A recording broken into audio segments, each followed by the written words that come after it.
live on the air. I'm Richard Saile. This is wild.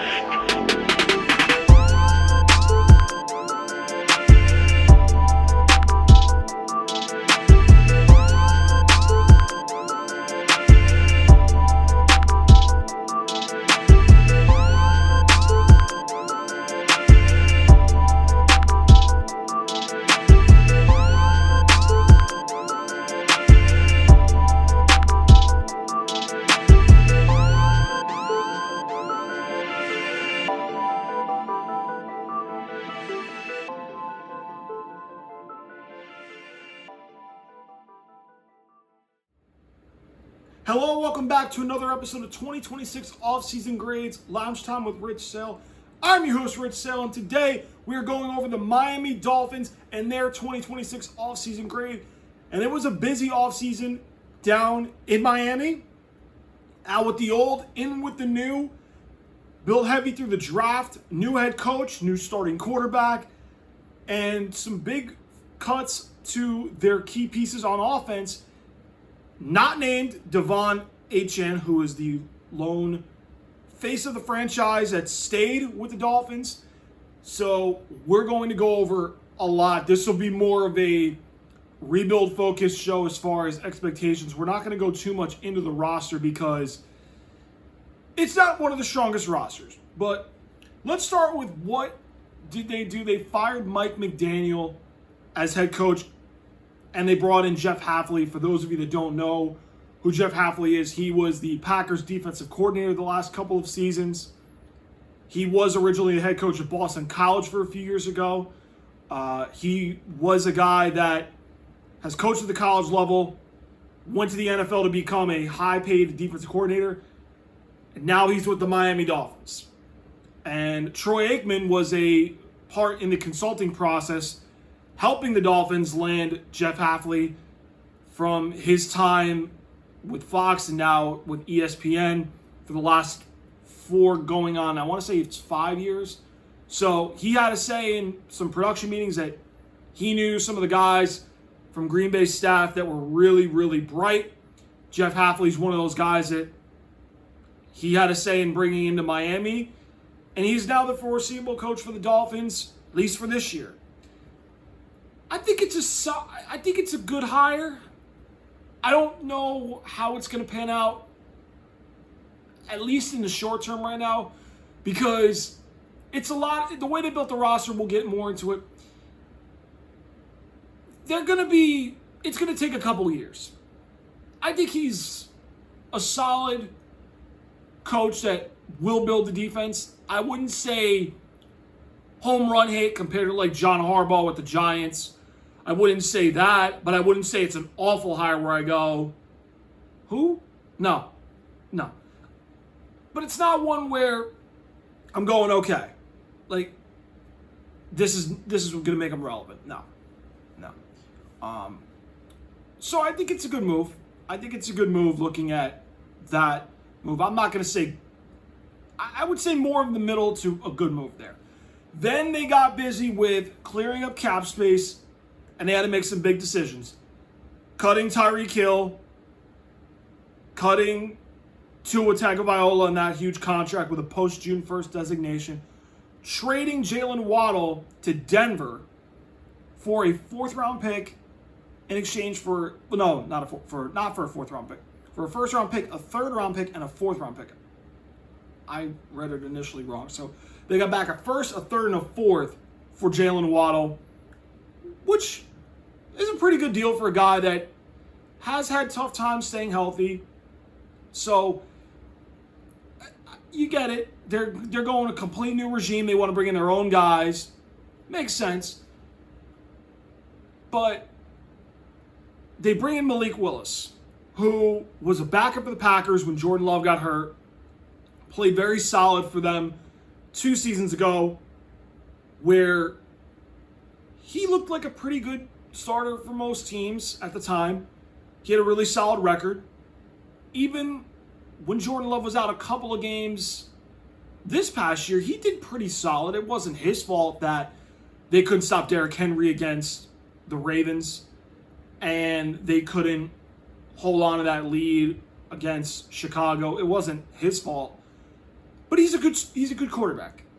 He's not a guy that is going to elevate a franchise, but he's a solid, capable guy that still has growth in his game. Tennessee, for whatever reason, did not work out. He wasn't prepared to start much. Even though that Kansas City game a couple years back, he looked like he was going to be a starter. And then he had his struggles. Maybe they threw him into the fire too early.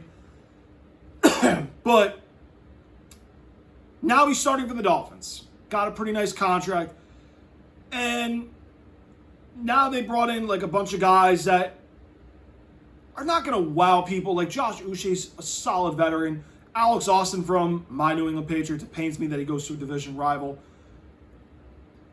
Tutu Atwell, solid receiver for the Rams. Nothing crazy. Marco Wilson bounced around the league a lot. Some not really much crazy veterans. Jalen Tolbert, though, from Dallas, he's a solid 3, maybe could be a 2, depending on who you put as a number 1. But Miami does not have a number 1 after trading Jalen Waddle away and cutting Tyreek Hill. So that's what they don't have. So asking Jalen Tolbert to be a 1, I don't think is going to work out well.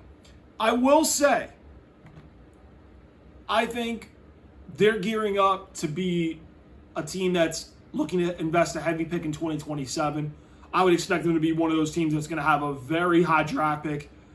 Definitely in the top 10 range. I'd say maybe a top 5 because I got to look at their schedule before I recorded, and I was like, oof. I almost might pencil them in for a top 5 pick because it's brutal.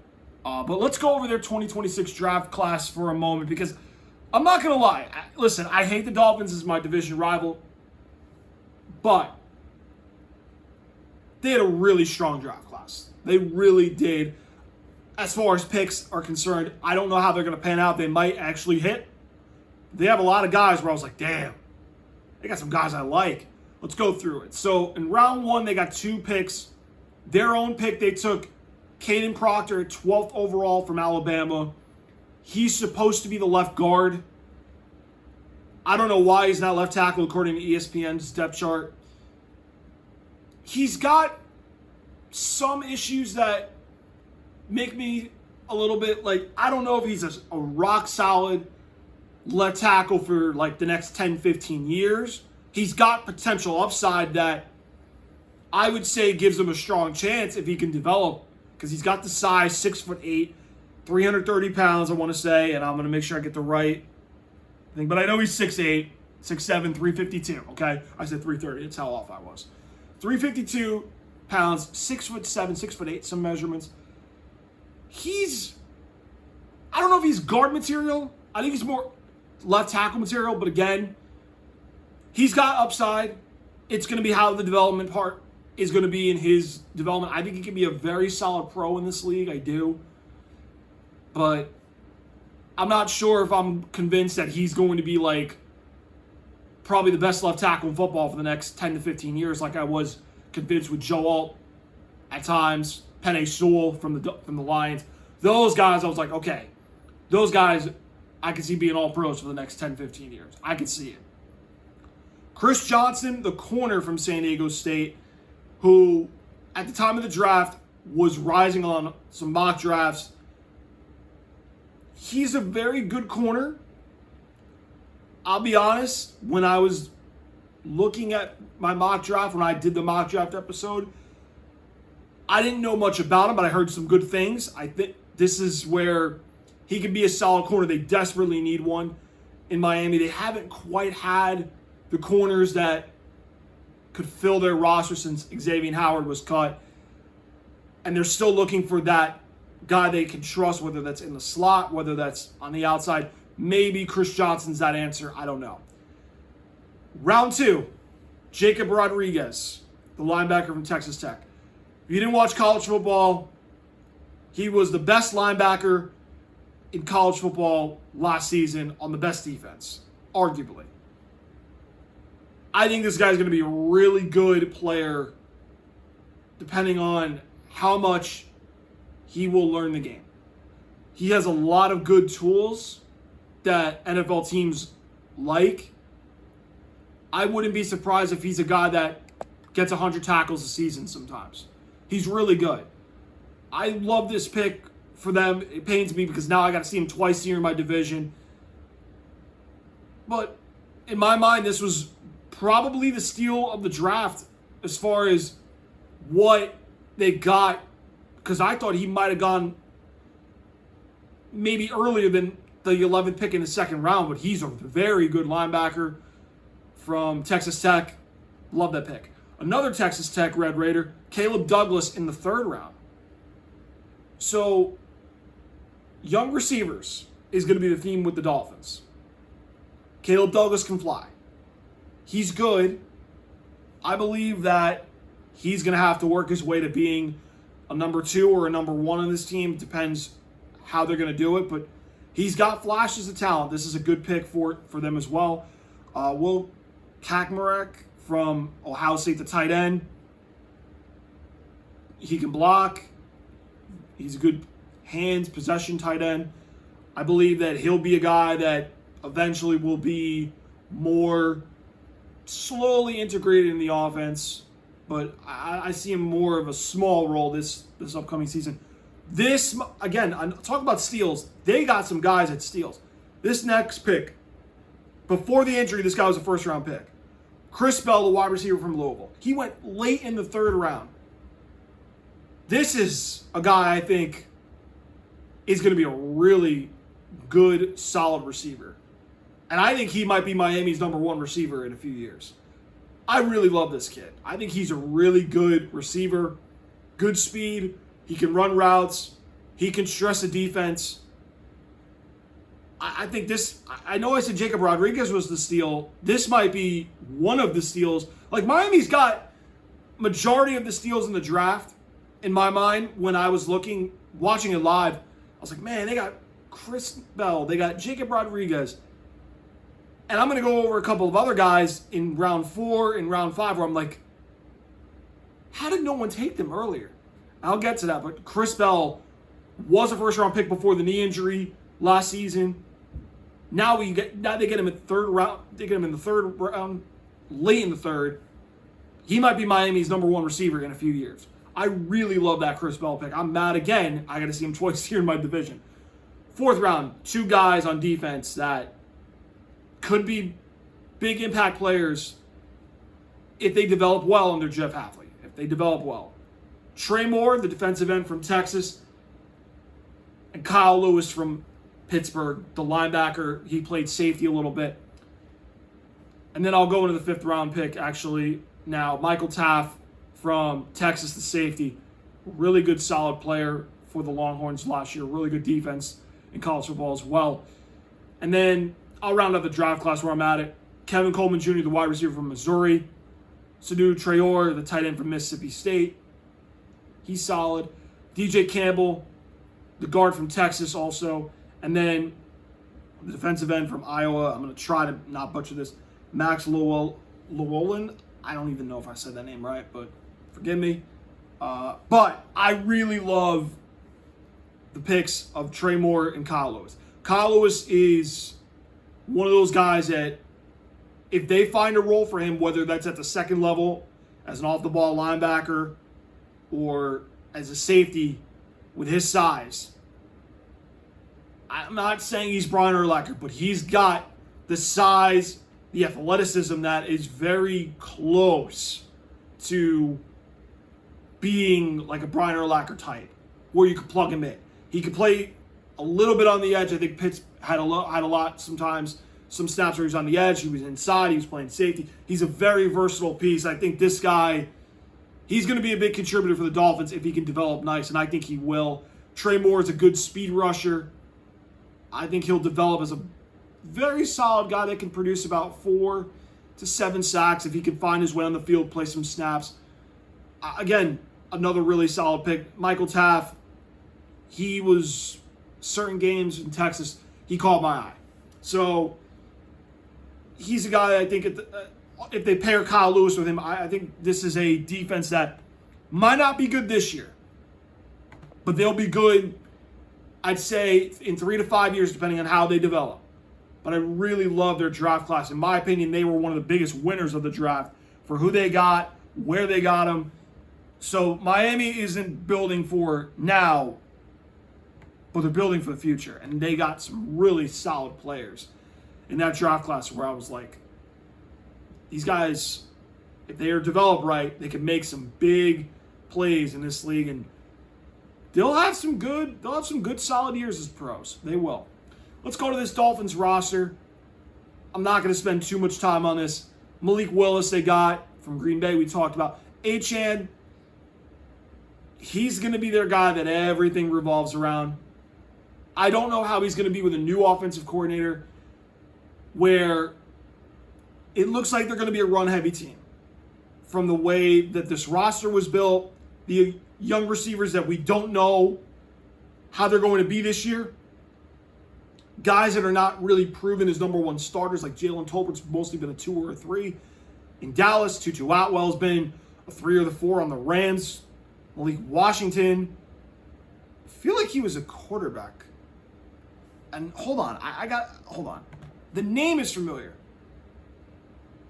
Oh, I'm mixing it up because of the Maryland quarterback. But no, he came from Virginia. He really isn't a guy that is a number one receiver. So you got a lot of young guys that are not number one receivers, not used to playing big snaps. So the way Hafley looks like he's building this team is they're going to run the ball. They have a young offensive line. Aaron Brewer's a solid starter. Patrick Paul at left tackle. I don't know if he's high-end starter level where I think he'll be a solid pro. I don't know about that. Caden Proctor I thought would have started at left tackle, but they have him sliding in at left guard for now. They want to see how he goes inside before they kick him out outside, let him develop there. Austin Jackson, Savanea. This is a offensive line that is going to be rough. Achane, I think, is going to be fighting for 1,000 yards. I think he'll be a guy that he'll have his games. Not always easy. This roster is in complete rebuild mode. So, worse offensive line than in previous years. He'll find a way, though, to have his monster breakout games. Not to the high clip we've seen the last 2 to 3 years, though. That won't happen. But he'll be a solid running back. Still be top 5, even though his offensive line is not great. Ollie Gordon, I think, is a name you'll hear a lot more. You'll see more in snaps.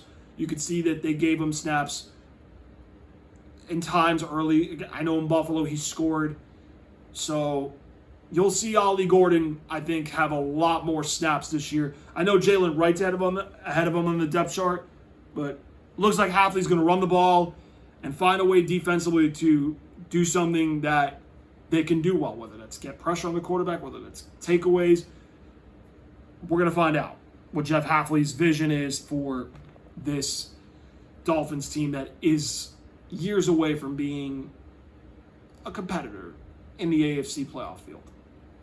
Defensively, though, they do have some young pieces that are good players that they can build on. Chop Robinson, I don't think is a quality pass rusher that you go, okay, we got to make sure he doesn't wreck the game. Now, the defensive tackle duo of Kenneth Grant and Zach Saile, this is one of the quietly good interior duos. Both of these guys have jumped out and made plays. Saile more so than Grant. But with attention on Saile, Grant could have, in my mind, a very solid year this year. Josh Uche, he's been a good pass rusher. They got David Ajabo from Baltimore, who just can never stay healthy. Jordan Phillips has been bounced around the league, but he's a solid veteran as the third defensive tackle spot. Jordan Brooks at the will linebacker. Willie Gay at the Sam. And Tyrell Dodson at the Mike. With Jacob Rodriguez being the backup Will. Trey Moore being the backup Sam. Kyle Lewis being the third Sam backer. Depends on how the young guys develop. Because Jordan Brooks is going to be a guy that will get tackles. Willie Gay has been a good contributor for the Chiefs. Tyrell Dodson, You might see Jacob Rodriguez slide in at the mic at some point, possibly, depending on how the development goes. I want to see how they do in preseason. But this linebacker group is solid. I do think the young guys will eventually play snaps toward the end of the year if they're really worried about that top 5 pick, which I could see being the case. And then the secondary, which, oh boy, it's bad. Chris Johnson, obviously, is the solid starter. Then you look at Dante Trader Jr., Zane Anderson at the safety spots, Storm Duck, which I've known from hearing the names. If you've played Mud or Cut, you know that name. It's legendary, but he's not a starting corner. He's not. Marco Wilson's been a solid nickel, but again, this is a rebuilding team. This secondary, this is going to be a unit where they're going to be tested. So Hafley's going to have to find a way to protect that secondary. They're going to have to find ways to blitz. They're going to have to find ways to establish pressure on the quarterback to protect that back end, because that back end is going to get torched this year. They're going to be a bottom third, bottom 5 pass defense, I can imagine. Unless they have somebody that they feel complements Chris Johnson well in the secondary. Now, I do like Lewis Moore, the undrafted safety from Indiana. I do like him. He's a good player. But they got to find somebody that eventually starts meaningful snaps that they go, he is a good complementary piece to Chris Johnson for the foreseeable future of that secondary. So Miami is in for a long year as far as what their roster is. They have little to no expectations, but they are in a rebuild phase. So let me give my thoughts first on their rebuild before I go into the schedule and record predictions. I get why they traded Tua. If you guys have followed the show for 4 years, or now going on 5, I have never been the biggest Tua fan. I never thought he was this franchise-changing quarterback.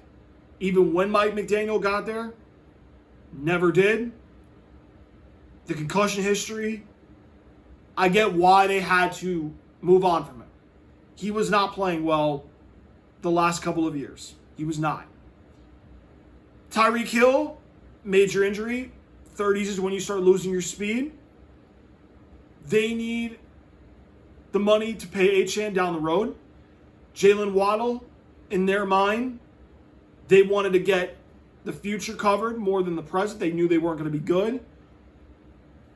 As far as clearing out the bad contracts, they did good. They did good clearing out Tua's contract.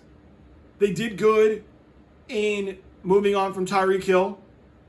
Jalen Waddle, they got a very good return for him. So overall, the value, great. You save salary cap space. And again, when you're starting over, you got it hit now in 2027 with that quarterback pick. Because you're going to be a top 5 pick this year. You're going to be. If you don't think Malik Willis is the long-term solution, that's where 2027 kicks into gear.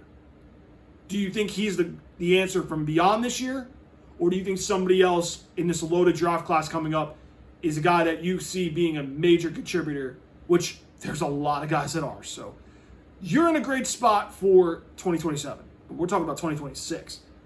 I think they did a good job that money will eventually be cleared in time if they can find those foundational pieces for Jeff Hafley to build in Miami. Let's go to the schedule. So I've looked ahead. It's a pretty brutal schedule for them. So let's start. Game 1 at the Vegas Raiders. So this is what makes me laugh a little bit. The Raiders are a team that when you don't think they win that game, they always win it. But the game that you expect them to win, they always lose. And I get this feeling Miami's going to go into Vegas and win. I don't know why. I don't think they're better than Vegas. I don't think they're more talented than Vegas. No. But there's a weird feeling that, watch, don't drink the Vegas Raiders Kool-Aid yet. I'm going to say they win at Las Vegas. Watch, they have a weird win where you go, huh? How'd they win that one? I'm going with that win in Las Vegas. At the Niners, home for the Chiefs, losses comfortably. At the Vikings, I'll give Minnesota the win there, and home for Cincinnati. 1-4 at the bye week. It's rough. At the Jets, after the bye week, I could see a win, but I think they'll split. I'm going to go 1-5. Home for New England, loss. Home for the Lions, loss. At the Colts, no, loss. At Buffalo. Now, they did surprisingly beat them once last year. They did. I don't think it's in Buffalo. Loss. Home for the Jets. You'll get a win. At Denver. Loss. Home for the Bears. Loss. At the Packers. Loss. Home for the Chargers. You guys lose that one. Home for the Bills. Non-biasly, I think the Bills sweep them. I do. Even though I think this will be closer than most experts will say leading up into that game. But if Buffalo's playing for the 1 seed, yikes. But I wouldn't be shocked if they sneak one on Buffalo. At New England to end the year in the cold. Loss. This is like one of your bad teams, roster-wise, going into this year. So, long year, 2-15. Yeah, just pray if you're the Dolphins, you land a top 3 to 5 pick. I think you'll land a top 3 to 5 pick comfortably. Just be ready for 2027 because you're going to have a great pick in your hands. Which leads me to the grade. I'm going to give them a C. I'm not going to say it was an awful rebuild, but there are holes on this roster that I feel need glaring attention for them, not this year, but more so next year. They have holes at edge. They have holes in the secondary. They have holes in the offensive line. They don't have a real starting number one receiver. Malik Willis is going to have to prove he's the number one starting quarterback in this league. And if anything, he's toward the bottom third or half of that. But he's capable of steadying the ship, but not enough to win you crazy amount of games. So, but the rebuild, again, it's different from other teams we've graded because other teams have expectations that are way higher than the Dolphins and how they have to meet up to them. Miami's a team that is a rebuild, so we have to grade a rebuild differently. For what they were able to offload, what they were able to get in return, building younger, but we can't judge the younger guys because they haven't played a snap, most of these guys. I'm going to go with a C. Just because there's a lot of unknowns. They did a really good at getting a good return on Tyreek, Waddle, and Tua. That money will free up more in the future years. Hafley is going to be a guy that it's going to be a rough first year. But if they can find out what their culture is in the next 2-3 years, then we might say, okay, they're heading somewhere. But this is going to be one of those long years because this roster has a lot of holes, a lot of unknowns, and I don't know how many of the young guys are going to contribute right away. So I'm going to go at a C for the Dolphins as my 2026 offseason grade for them. So that is the Miami Dolphins episode. Make sure you guys hit that like button, hit that subscribe button, hit the notification bell so that way you guys can get all the latest content. We are now past a quarter of the way through the videos on the offseason grades. I'm about halfway through the actual grades that I have written down. I will get those videos out to you at a quicker pace. I'm planning to release 1 or 2 more episodes later in the week. You can also follow me at LoungeTimePod on X. Yes, if you have a question for the show, tweet it. I'll give you some time on that. NBA free agency's not lived up to what it's been other than a bunch of trades, so it's been a little quiet right now, but I will be in full action for the NFL season. But don't worry, if you have a question for the show, I have no problem answering it. Guys, thank you so much for tuning in to Lounge Time. Hope you guys enjoyed the video. I will see you on the next episode of 2026 Offseason Grades.